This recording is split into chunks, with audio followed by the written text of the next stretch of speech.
Hola, bienvenidos nuevamente a La Encrucijada, donde hablamos de lo humano y lo divino, y hoy tenemos una encrucijada importantísima que la estamos viviendo hace mucho tiempo, que es la paz y un buen país como es nuestro hermoso Colombia. Tenemos una invitada para este tema muy especial, que es Tatiana Duplat. Tatiana Duplat es una historiadora y una música maravillosa. Ella no puede ver a nadie que esté tocando un instrumento porque ella mismo se para a cantar, tiene una voz maravillosa, pero ha trabajado durísimo sobre la paz. Es un proyecto de vida de ella, no sé si desde el vientre de la madre, pero ya nos va a contar. Tatiana, bienvenida y gracias por haber aceptado nuestra invitación. Cuéntame, eso del sentir el país, que te duela el país. En este momento decimos que la paz, pero yo creo que a ti te ha dolido el país toda la vida, lo has sentido toda la vida, y este trabajo tan arduo que hemos visto en el último tiempo, recorriendo todas las zonas, ¿a qué se debe? ¿Qué te impulsa a eso? Bueno, efectivamente, esto es un proyecto de vida de hace muchos años. Yo, aunque soy colombiana, no me crié en Colombia. Yo tuve que crecer en Venezuela, en parte por la violencia de este país, tuvimos que salir, y regreso en 1985 siendo una adolescente, y después de haber tenido una infancia completamente armónica, pacífica, idílica, me encuentro con un país en guerra, terrible. Acaban de matar a Lara Bonilla. En el año 85, unos meses después de que llegamos, pues viene la toma del Palacio de Justicia, y esto a mí personalmente me toca muchísimo, me da muy duro después de haber crecido en las orillas del río Orinoco, donde desemboca en el Atlántico. Venir a esta ciudad, uno tiene que cuidarse para caminar, tiene que cuidarse para salir, tiene que avisar dónde está, a dónde llegó, y yo empiezo como a preguntarme qué es lo que está pasando y por qué nos habíamos ido y qué tenía que ver eso con la violencia, y encuentro que cada vez hay más preguntas en vez de respuestas. Un tiempo después, ya estudiando, yo pues estudio música y estudio historia, y empiezo a darme cuenta que hay unas razones históricas para esta violencia, pero que esas razones históricas, si uno las comprende, también puede llegar a afectarlas y a cambiarlas, y así como se construyó la guerra, también uno puede construir la paz. Las dos, la violencia y la paz, son construcciones culturales. Entonces, ocurre también un hecho en el año 93, soy víctima de una bomba que pone Pablo Escobar en el Centro 93. Yo estaba caminando por allí, no me alcanza a tocar directamente, pero esto sí es un detonante, literalmente, un detonante para que yo empiece a preguntarme mucho por la paz y por la violencia de este país.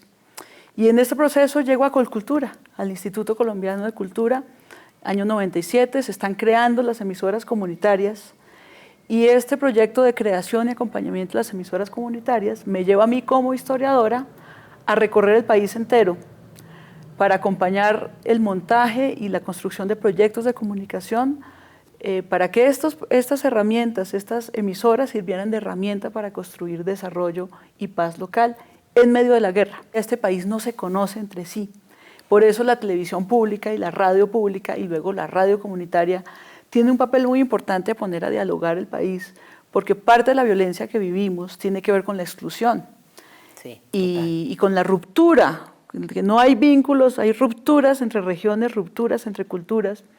Y entonces con el ministerio, ya antes con Colcultura y luego con el ministerio, pues me doy la vuelta a todo el país. No hay un solo departamento de este país donde yo no haya estado trabajando con alguna comunidad.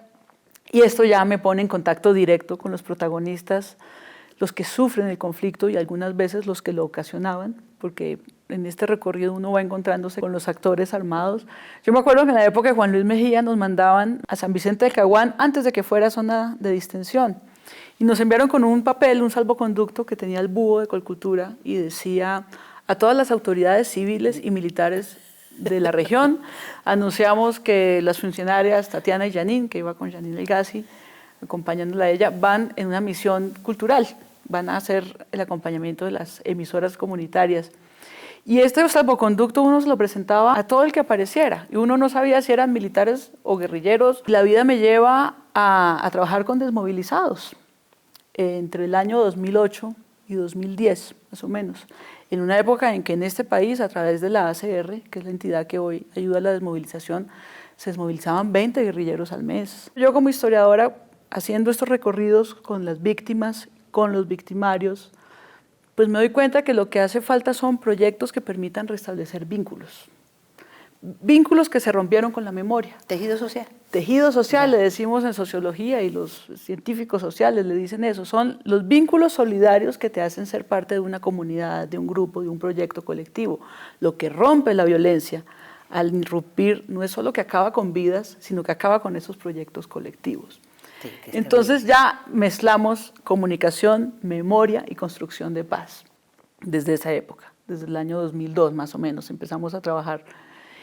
Y ya de allí para acá, por ejemplo, experiencias como la de acompañar al colectivo Montes de María. Que es maravilloso. ¿Cómo llegaron a Soraya de Montes de María y cómo fue esto? Toda esta historia tiene que ver con el principios de los años 90 y tiene que ver con el movimiento que llevó a la Constitución del 91. En la Constitución del 91 se incluye el tema cultural y se le da importancia al reconocimiento de la diversidad y a este como un país pluriétnico y multicultural, gracias al movimiento de gestores culturales que vinculados al programa CREA, que era de Colcultura, se habían conocido entre sí. CREA era un programa que se llamaba CREA, una expedición por la cultura colombiana, Sí, hacía como unas convocatorias a nivel municipal, los que pasaban la convocatoria pasaban a nivel regional y luego un gran encuentro aquí en Bogotá. Ese simple acto y ingenuo acto y aparentemente inocente acto cultural hace que muchos gestores del país se encuentren y se conocen. Entonces, desde esa época, ya post-constitución, en el año 93, por allí, Soraya Bayuelo, Alirio González, que es otro personaje maravilloso, de Belén de los Andaquíes en el Caquetá, y Janine Elgassi, que era de Colcultura, se encuentran y hacen como un grupo de reflexión sobre para qué la cultura, para qué lo cultural, para qué la comunicación. Y desde esa época pues empiezan a trabajar ellos juntos y poco a poco muchos nos fuimos juntando en este empeño colectivo de construir paz desde la cultura. O sea que el Estado, desde el Ministerio de Cultura, viene gestando cosas interesantes, movimientos interesantes y buscando la paz. Yo creo que es un proceso que se ha construido en los últimos 20 años, que es tripartito. Hay un movimiento social autónomo, maravilloso, de personas que han resistido al conflicto frontalmente y a través de hechos culturales. Organizarse, tener una cooperativa, tener un grupo de teatro, tener un grupo de danza en este país es un acto de resistencia. Y luego, cuando llegó la guerra más fuerte en las zonas rurales, fue un acto de resistencia explícita. En los Montes de María, en la época más dura, a principios de la década de los 2000, finales de los 90, los paramilitares arrasaron la región. Nunca se dejó de hacer el Festival de Gaitas. Solamente una vez se dejó de hacer el Festival de Gaitas y fue cuando la guerrilla puso una bomba en el Carmen de Bolívar y mató a la sobrina de Soraya Bayuelo. Y esto desencadenó, y había otras niñas que era de allí, de Oveja, Sucre. Es el único año en toda la época de la guerra que el festival dejó de hacerse. Y cuando uno va allá y habla con los gestores culturales de allí, eso es como su gran orgullo. Entonces, un movimiento social que resiste, a veces sin hacerlo explícito y a veces explícita y directamente. Un Estado que se ha ido fortaleciendo en su capacidad de responder a intereses y necesidades de la ciudadanía y que se ha hecho más legítimo y que cada vez tiene más herramientas para ser Estado, más allá de los gobiernos, que es una cosa que hemos aprendido.